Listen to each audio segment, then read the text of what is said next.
America Iran ಮಧ್ಯೆ ಕದನ ವಿರಾಮ ವಿಸ್ತರಣೆಯಾಗಿದೆ. ಎರಡನೇ ಸಂಧಾನ ಮಾತುಕತೆ ಮುನ್ನ ಟ್ರಂಪ್ ಘೋಷಣೆ ಮಾಡಿದ್ದಾರೆ. ಒಪ್ಪಂದ ಆಗುವವರೆಗೂ ಕೂಡ ಅಮೆರಿಕ ದಾಳಿ ನಡೆಸಲ್ಲ ಅಂತ ಹೇಳಿ. ಇರಾನ್ ಮೇಲೆ ನಿರಂತರವಾಗಿ ದಾಳಿ ಮಾಡಲಾಗ್ತಾ ಇತ್ತು ಇಷ್ಟು ದಿನ. ಈಗ ಒಂದು ನಿರ್ಧಾರಕ್ಕೆ ಬಂದ್ಬಿಟ್ಟಿದ್ದಾರೆ ಅಮೆರಿಕ ಅಧ್ಯಕ್ಷರಾಗಿರುವಂತಹ ಡೊನಾಲ್ಡ್ ಟ್ರಂಪ್.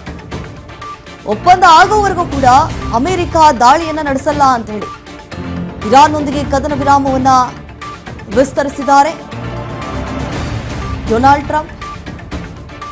ಒಂದು ಕಡೆ ಪಾಕಿಸ್ತಾನ ಹೇಳಿದ ಬಳಿಕ ಈ ರೀತಿಯಾದಂತಹ ನಿರ್ಧಾರವನ್ನ ಕೂಡ ಕೈಗೊಳ್ಳಲಾಗಿದೆ.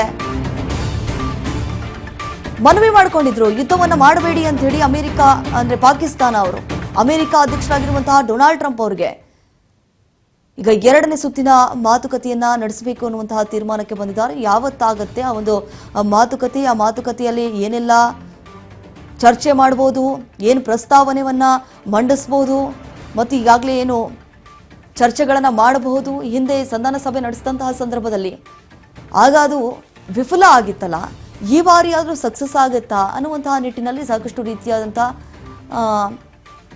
ಕೆಲವೊಂದಿಷ್ಟು ಮಹತ್ವದ ತೀರ್ಮಾನವನ್ನು ಕೂಡ ಕೈಗೊಳ್ಳಲಾಗಿದೆ. ಈಗ ಮಧ್ಯಸ್ಥಿಕೆಯನ್ನು ವಹಿಸಿದಂತಹ ಪಾಕಿಸ್ತಾನ ಏನಿದೆ, ಡೊನಾಲ್ಡ್ ಟ್ರಂಪ್ ಅವರಿಗೆ ಮನವಿ ಮಾಡಿಕೊಂಡಿದ್ದಾರೆ ಯುದ್ಧ ಮಾಡಬೇಡಿ ಅಂತ ಹೇಳಿ.